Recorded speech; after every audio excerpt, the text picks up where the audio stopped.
Welcome everyone to our June webinar called How to Calculate the Tax Benefit from Your Client's R&D Tax Claim. I'm Suze, and delivering our session today as usual is Jen Badger and Ian Cashin, our in-house experts of the R&D tax scheme and all things eligibility related. In our last session, we looked at eligibility within AI and AR, and today we're focusing solely on the calculation of your client's R&D tax benefit by presenting some scenarios and walking you through them in a factual way. This will include examples of SME and RDEC and where you may encounter some complications. Just for those of you who don't know much about us, we are WhisperClaims, a technology company focused on helping accountants grow their businesses. Our R&D tax software allows our users to build new revenues either by launching their own in-house R&D service or by introducing a framework that increases throughput and capacity with no need to outsource. Firmly sitting alongside our transformational software is our comprehensive support suite. Our current subscribers will be very familiar with Jen and Ian, as they also head up our support lines and are available to help and advise on any scheme, eligibility or app-related queries through our various channels, phone, email, live chat, and also through our WhisperClaims, WhatsApp and Facebook community groups. We'll have plenty of time set aside as usual for a Q&A at the end of the session, and if you do have any burning questions, please do feel free to start firing them over as quickly as possible. And there's just a quick slide up just giving you some information as to how we would appreciate if you would interact with us today. So if you do want to chat to us or the group as a whole, please do use the chat box, and for any questions, please do use the Q&A box, as it helps us manage the flow of everything a bit more smoothly. So okay, over to you, Jen and Ian. Cool, thanks, Suze. Actual nervousness of are my slides going to move? Yes. So just a quick summary of what we're going to cover today. Really what we're going to do is go into quite a lot of detail about the actual calculations you need to do to calculate the tax benefit. So within SME, because the tax benefit depends on the profit and loss position of the company, we're taking 4 different scenarios that you could come up against. And we'll also talk about things that can complicate that when you're looking at tax benefits. We'll do the same for RDEC. So we'll need to do one calculation. There's only one way to calculate the RDEC tax benefits. And then we'll talk a little bit about the kind of things that can complicate that as well. And then we'll move on to the Q&A. So this is my usual one just to bang on about. It's not entirely directly relevant to today's, and as we were discussing yesterday with HMRC's current slow down, stop, pause in paying out claims, this is becoming a little bit interesting. But it's just to highlight again that no matter what you hear, you read, you see around, it's very unlikely HMRC is reading or checking every claim in detail, even now in their current kind of extended compliance checks way that they're working. So when we're talking through all these kind of calculations and things like that, we may say things to make you think, well, I didn't do that and my claim has been accepted. You just need to remember that HMRC has only ever really fully accepted a claim if you've been all the way through an inquiry, they've asked all their questions and they are satisfied with it. Otherwise, all you can say is that they have processed it and they haven't asked any questions yet. So that's just my little drum I like to bang when I do these. And now I'm going to pass over to Ian.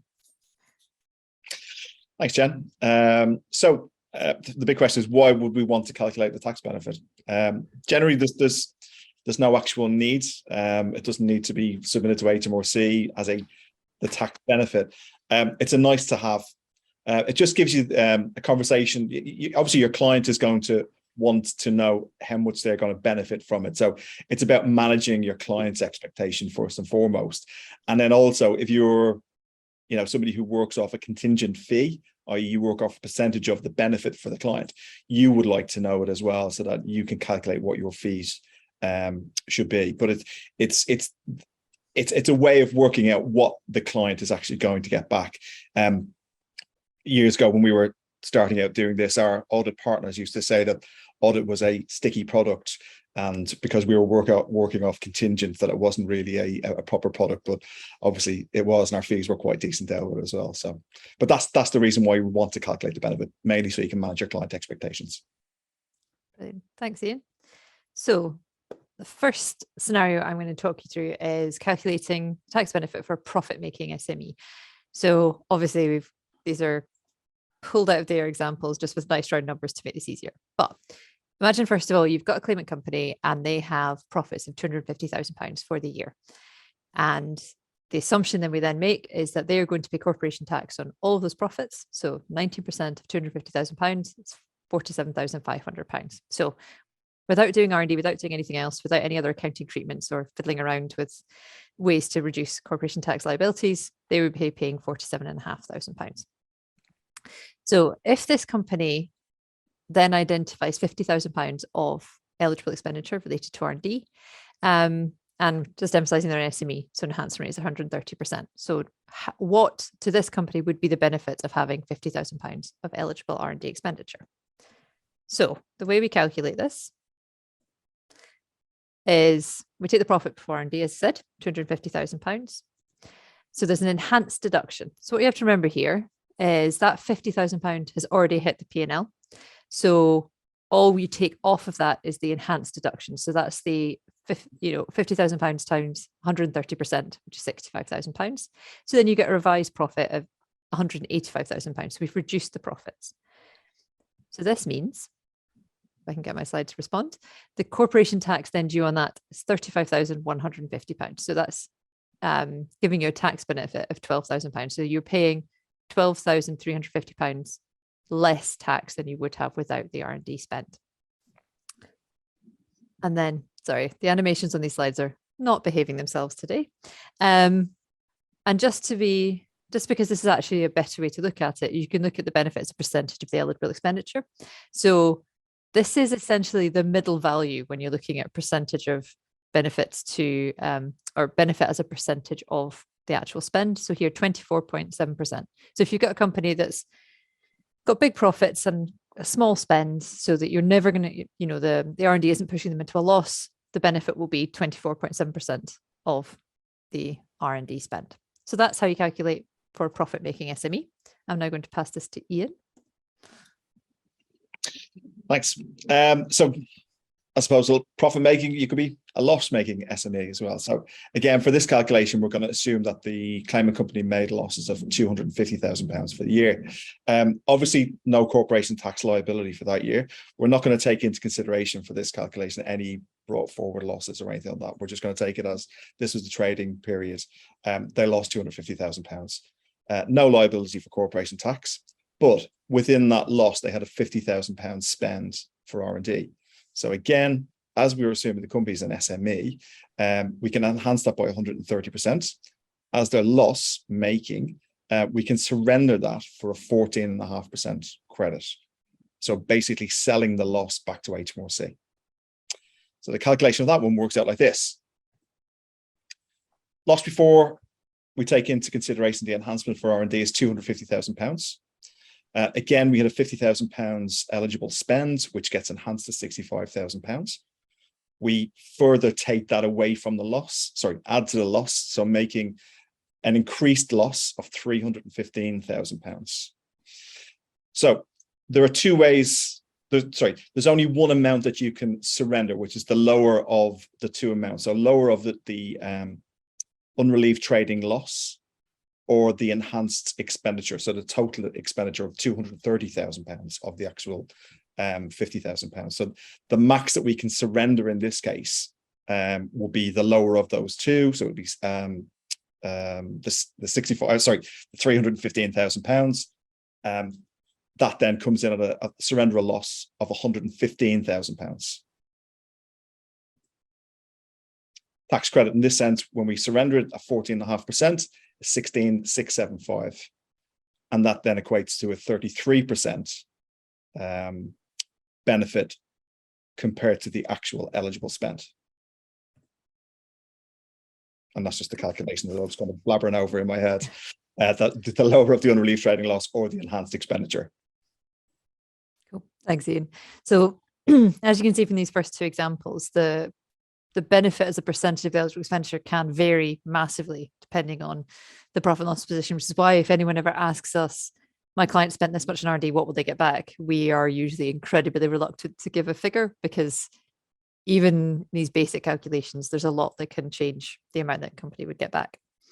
So having looked at kind of fully profit-making, fully loss-making SMEs, what we're now is go through a couple of scenarios where the company has made a small profit, small loss, or is even break even, and how that affects the R&D tax benefit. So in this kind of slightly extreme example, the company broke even for the year. No profit, no loss, exactly zero. So no corporation tax due. They didn't make a profit.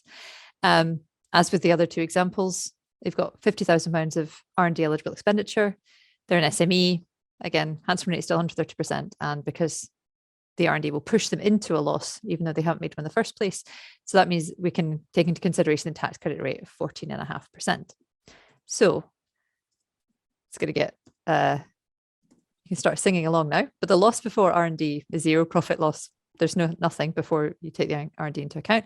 And again, we're going to have an enhanced deduction. So that £50,000 has already been taken into account in the P&L. So we're enhancing it by 130% and we get our £65,000 enhanced deduction. So that pushes the company into a loss of £65,000. So as Ian was saying before, the maximum surrenderable loss is the lower of either the unrelieved trading losses of the company or 230% of the eligible expenditure. So in the previous example, they could have surrendered £115,000 because that was lower than the trading loss. Here, the trading loss is only £65,000. So the maximum they can surrender is £65,000.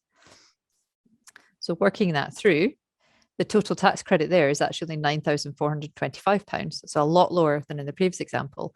And actually the benefit as a percentage of the eligible expenditure is only 18.85%. So this is the lowest amount that someone can get back through an R&D claim without bringing in any other factors that we'll talk about in a minute or two. But that is the lowest percentage when you're looking at it just as a basis of profit and loss, is 18.85%. So you can see already that we've gone from the 33% in a loss-making company where you can surrender the full 230% of the spend, all the way down to 18.85 if all you can surrender is a small loss. So I'm going to pass back to Ian for the final scenario. So this is probably the more likely where you're going to have a little bit of a profit, a little bit of a loss. It's more relevant if you're doing a claim in the current financial year, so you're actually reporting in this year's accounts and not going retrospectively. So again, we're looking at a company that's made a small profit of £25,000 for the year. Corporation tax liability on that will be £25,000 at 19%, which is 4,750. In that, they had £50,000 of R&D eligible expenditure. And again, because it's an SME, we can enhance that by 130%. So calculations would look like this. Our profit before tax was £25,000. The enhanced deduction as before with £50,000 eligible expenditure is enhanced to £65,000. Taking that away from the profit, we now see a loss of £40,000 in that trading year. Again, we're not taking into consideration anything else from the corporation tax comps. Tax liability for that period there then will be 19% will be zero because they're now effectively loss making. We can now surrender the lower of those two, which is £40,000. So this then, because they would have been liable for tax before the R&D was applied, they would have had a reduction of corporation tax liability of £4,750, plus they're surrendering their losses at an additional £5,800, which gives them a total benefit in this scenario of £10,500, so 21.1% of their eligible spend for the year. Cool, thanks, Ian. So again, just to emphasize, it's quite a formulaic set of calculations that you can do. And just to emphasize again, with SMEs, it's not that you can say for sure, oh, if you've spent £100,000, you'll get 25% back. You do have to know quite a lot about the company's profit and loss position. So the thing that can complicate this, and I like this because someone literally just asked this question, there are some things that complicate this. So something that comes up a lot, especially for consultant providers that maybe aren't as involved in the rest of a company's tax computations, tax affairs, all that kind of thing, is carry forward losses and also group relief. So these two things don't have a direct effect on making an R&D claim, the amount a company can claim, that kind of thing. But what it will do is it can affect the cash that your client might receive. and therefore it can affect their perception of the benefit. So in my previous life, when I was working as a consultant, we occasionally would come up against a client, for example, that had massive carry forward losses, and had made a profit in that year, for example. So we'd do the R&D claim, it reduced their profits, but they would have been able to wipe out those profits anyway with a carried forward loss. And therefore they, from their point of view, couldn't see any immediate benefit to making the claim. And then obviously we'd be invoicing them for the fees of making the claim. So much as the benefit was exactly the same, they'd protected a certain amount of their losses by using the R&D instead of the carried forward losses. In an immediate sense, the clients were dissatisfied with the process. The perception of the benefit to them was less. And it can be the same with group relief, or if you're only working with one member of a group and the group finance company, finance director, the group accountants decide that actually it's better to take those rather than surrendering losses, using them as group relief. Your client might actually not see a huge benefit of the claim, might not see cash from the claim. The overall benefit, the overall way that you claim R&D is the same. It's purely around then how that benefit is realized and what the perception of your client of that is. Obviously, the other way that this can be complicated is if your client owes HMRC any money. So as with any other situation, if your client owes money to HMRC, they're going to keep the money to pay off those debts before paying out any tax rebates or credits. And there's nothing you can do about that. That's the way HMRC work. So those are the two things that are sort of downstream complications of SME claims and the tax benefit. One that's a more direct one, obviously, is the PAYE cap. So coming in last April, tax credits are now capped to £20,000 plus 300% of the claimant company's total PAYE and NIC liabilities for the period. So in those situations before where they were able to, you might be able to surrender £500,000 of losses and get actually a really massive credit. If your client's company's PAYE and NIC liabilities for that period were below that amount, you'd be capped to the £20,000 and 300% of, whatever that calculation is, you're capped to that. So the example I've got here is if you're a really small company, the PAYE and NIC liabilities for the period were only £10,000, the maximum they can claim is £20,000 plus 300% of £10,000, so £50,000. To be honest, a company getting a tax credit of £50,000 has actually spent quite a lot on R&D. So to have done that with very few staff, it doesn't come up very often, this kind of situation. And obviously they don't lose the benefit. It's purely that they can't get that out as a cash credit. So anything over and above that cap can be carried forward and used in future years. It's purely that, again, that cash credit is capped. And we know that obviously companies can be very, very keen to get some kind of cash benefit out of this. So that's where the kind of difficulty comes in.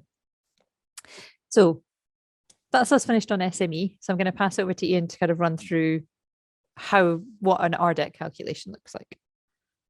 Thanks, Jen. So just, I suppose, a bit of background on what RDEC is basically it's the large company scheme, effectively. So people with more than 500 staff, bigger turnover, more than £86 million or €100 million, would be falling into the RDEC scheme. It's quite a straightforward calculation. There's no enhancements. There's no surrendering of losses. It is just it's an above the line credit. So for this example here, we're going to take a company with with a turnover of £500,000 for the year. They made profits in that year of £200,000, and they had £150,000 of R&D eligible spend, and they're a large company, so they must claim through RDEC.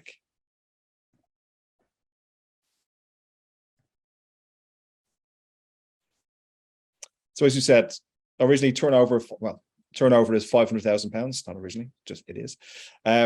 We've identified qualifying expenditure of £100,000 in that trading year. They had £200,000 of other costs.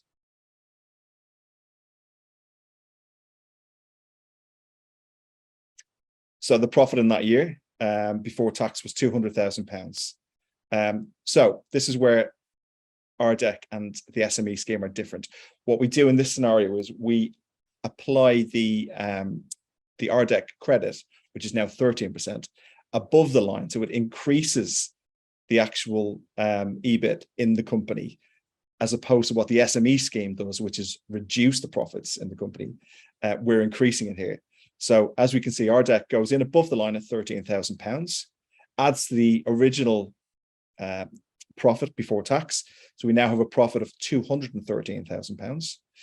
Applying the tax rate of 19% on that would equate to 40,470.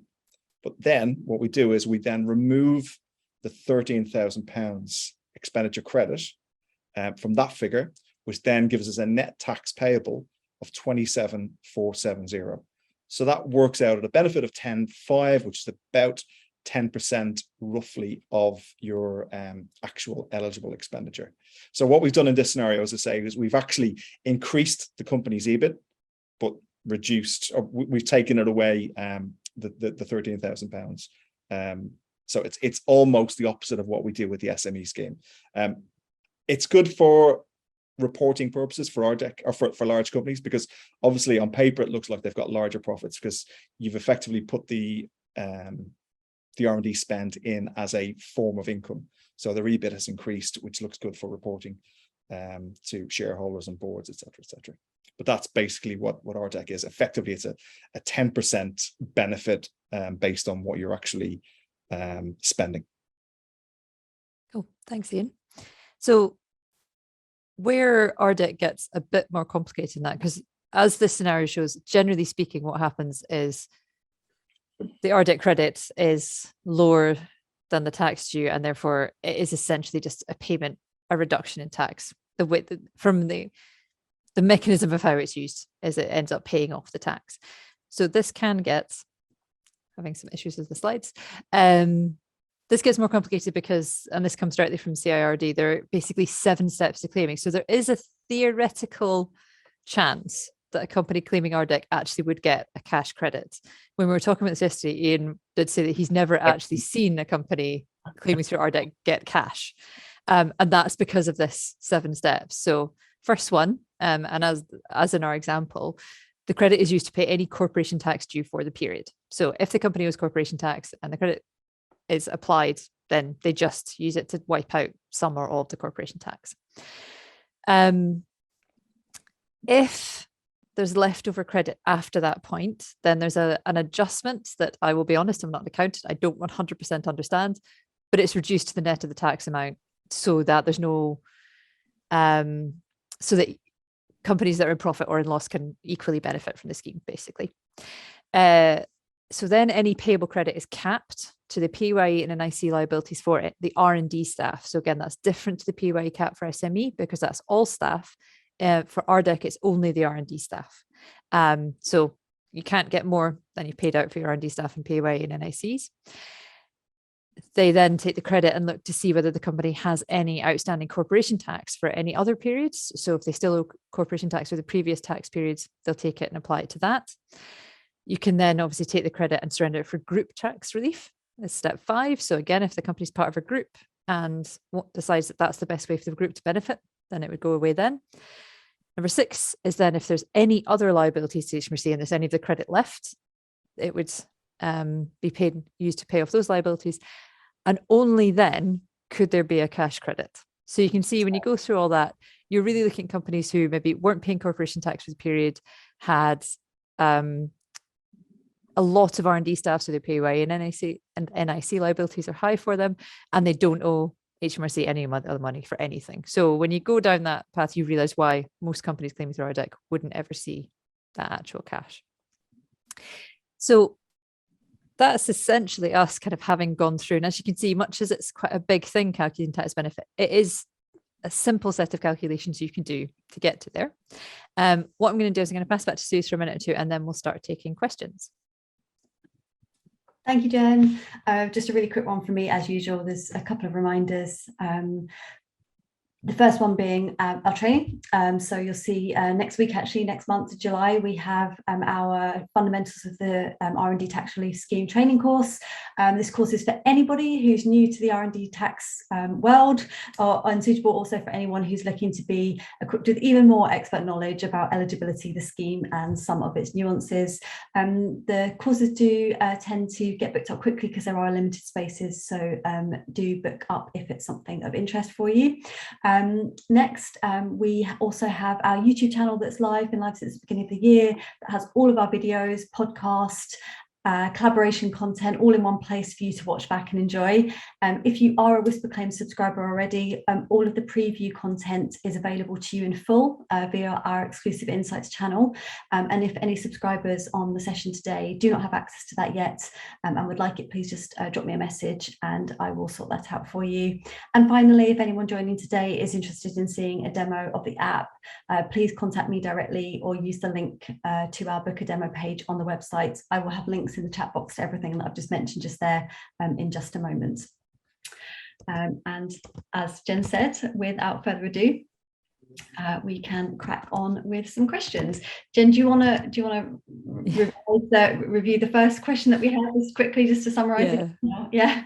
The only thing, obviously, we just want to say before we even get into the questions is Ian and I are not accountants. We're not tax advisors.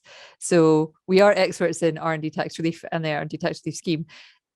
What we've talked about today around calculating tax benefit is in some ways where our knowledge does stop, kind of has to stop, because as I say, we're not tax advisors. So we will answer your questions as fully as we can, but you might get a lot of, we can't really say because we're not accountants. We'll see how it goes. But just to kind of caveat this session with that before we start. So yeah, the first question we got was, how do losses brought forward affect a claim? So as I said in the session, it doesn't directly affect it. It's that kind of downstream processing part around looking at holistically all of the tax affairs of a company and deciding actually how to realize the benefit and what the best way to do it is. So in terms of eligible expenditure, calculating the benefit, all that kind of thing, it's all the same. It's just that after a certain point, accounting treatments and accounting ways of doing things like utilizing carry forward losses might affect the value of the claim to a company, but it doesn't affect how you would make a claim in any way. Okay. And that's SMEs. Yeah, thanks, Jen. Okay, so next one is, what is the effect of either an R&D grant, state aid or innovation grant de minimis, SDR, MFA on an SME R&D tax credit position? Love grant questions. There's always a grant question. It really depends on the type of grants. If it's funding the R&D itself, it will have to be claimed as RDEC, or it can exclude that project from being eligible for an R&D claim at all.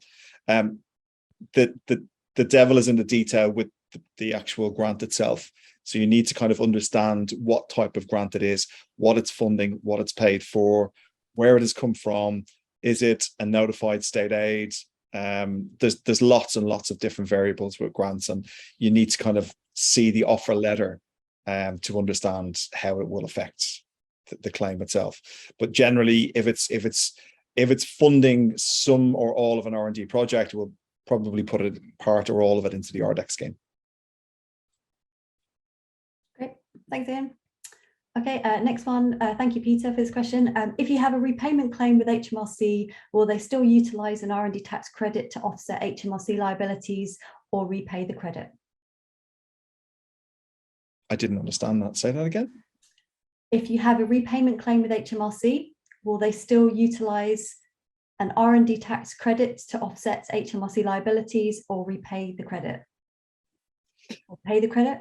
They can do. If you owe them money, they'll probably try and take that money back first of all. Good on that one. Yeah, I think it is not 100% sure, I suppose, what Peter means by repayment claim, I think is the...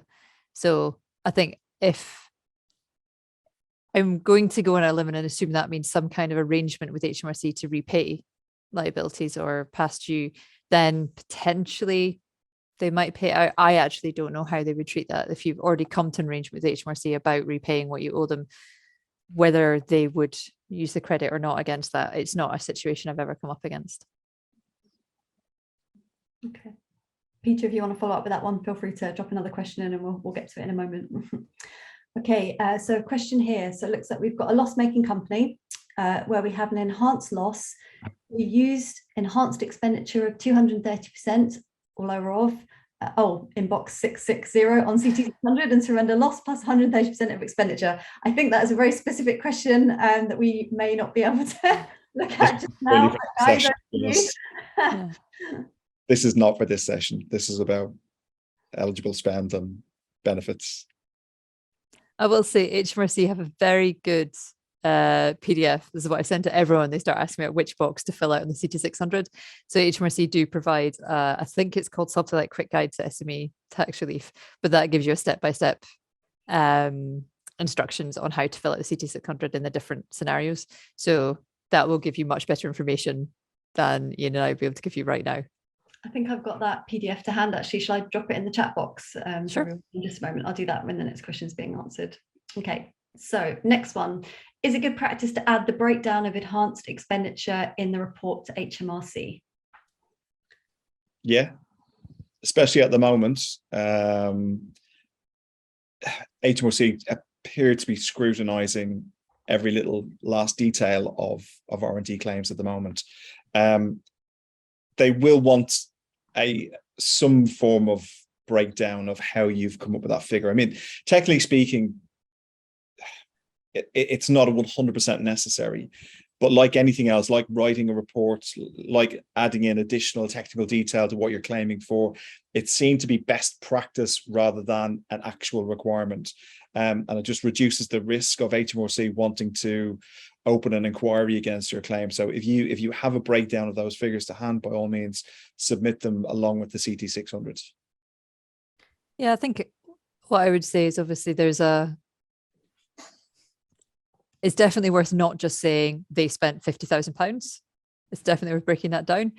And it's usually good practice to break down staffing by staff member, just because then they can see that you've gone, okay, these guys are heavily involved and they spend 50% of their time in R&D, but actually most of these people spend no time or only a few percent of their time in R&D. So that's a really good thing to show.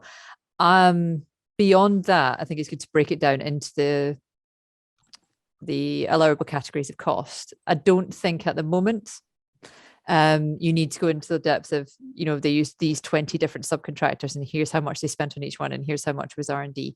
That's one of those things that's almost best to keep in your back pocket for if HMRC come back with questions, then you've immediately got the additional information, but it's not something in general that HMRC have asked for up front so far. Yeah, if you use our app, the app actually breaks down each individual category itself. So you'll have a section for materials, you'll have a section for light and heat, you'll have a section for subcontractors, EPWs, and then staffing. So if you're using the app, it basically puts everything, categorizes it for you, and then breaks it down at the end report to actually identify where the cost categories were and what the expenditure was. Okay, great. Thanks, guys. So the next question is a more general one. Where can I access a recording of the session? Some of you will have seen, I've already popped in the chat box. The session will be available on our YouTube channel within the next couple of days, certainly before the end of the week. And we will also be sending a follow-up email from our marketing team, which will have a link to the live recording. So you can all catch up at some point later on this week and beyond. Next question is, would a rare situation where a cash credit is paid out on RDEC be a loss-making SME company forced into the RDEC scheme due to subsidised expenditure grants received, no other CT or PAYE liabilities at the time of making the claim? Based on those 7 steps, I actually don't think it would, because you would need, it would be capped at the PAYE and NIC liabilities of the R&D staff. So if you had that situation and it was a company where we had lots of R&D staff, then potentially, yes. If they weren't paying out any CT, they were a small company, all that kind of thing, then possibly. But yeah, in general, because of the PAYE cap, I think that stops SMEs or smaller companies getting much of a cash credit, even if they can show that there's nothing else to pay out. Yeah, I agree. Okay. Actually, our last question in the list for the moment. If anybody else has got any burning questions that you would like to ask, and we're drawing near to the end, but we have got a few more minutes spare if anybody would like to ask anything else. So I'll just give you 20 or 30 seconds or so to start furiously typing if you want to. In the meantime, just in case anybody else doesn't have any questions, thank you so much for everyone for joining us today. As you can imagine, coming up with content for these webinars can be quite challenging, and sometimes we exhaust our brain power. So if anybody does have any topics that we haven't covered or anything that you would like to hear maybe an alternative perspective on some more details, please do feel free to get in touch with us via the website or our hello@whisperclaims.co.uk website, or contact me directly. My details are in the chat box there. We are always really, really happy to take feedback, and also we want to make sure that everything we're delivering is as relevant to everybody as we can make it. Okay, we have got another question come in that time. So if a project runs for 2 years and in year 1 you claim under SME, but in year 2 you get a notified state aid grant for the project, do you have to revise the year 1 claim to be under RDEC? I would say no to this, because effectively it's based on your expenditure in that year. So yes, it's a project, but your R&D for last year finished at the end of last year because you are continuously advancing, because you're making a claim for R&D. So you are clearly advancing for that point. So the second year's claim could potentially go as RDEC, and the first year could stay as SME, in my opinion. I think that's Jen's got to challenge that now. Yeah, I think it's one of those ones where, with a strict application of the CIRD guidelines, if we're being really strict, yes, you'd have to revise that year 1 claim, because that project, it's for the whole life of the project. So even if the project had life before the state aid grant was received, theoretically, you'd have to do it. I've never seen HMRC push back on that at all. But the key thing is really, if you're getting a notified state aid grant, generally speaking, you cannot start work on the project that's grant funded before you get the grant awarded.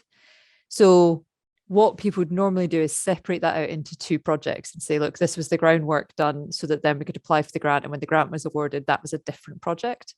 Because usually that's the way that these kind of things are done. Obviously, there's messiness at the moment with a lot of the kind of COVID funding that just everyone could apply for, and it kind of got dumped into general accounts and things. But strictly speaking, you would have to, but most of the time it's actually the real world way that this works is that it's a different project as soon as the grant funding is awarded, and therefore you could treat it as 2 separate projects. Brilliant. Thanks, guys. Okay, anybody else for any more questions? We've still got 7 minutes or so. Again, I'll just give you a couple of seconds to everyone if there is anything else that you want to ask us. And if not, we will leave you all to get your lunch. No. Maybe that's it for today, guys. Be happy to draw this one to. Oh no, another one. Oh, thank you, David, for your comment there. That's great. Thank you for joining us.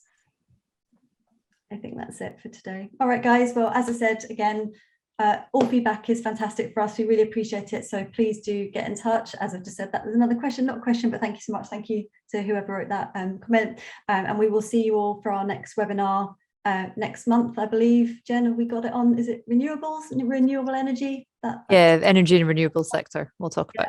So look out for that. We'll send out comms beforehand as usual. So we look forward to everyone joining us again next month. So have a wonderful rest of your Tuesday, guys. We look forward to speaking to you soon. Bye-bye.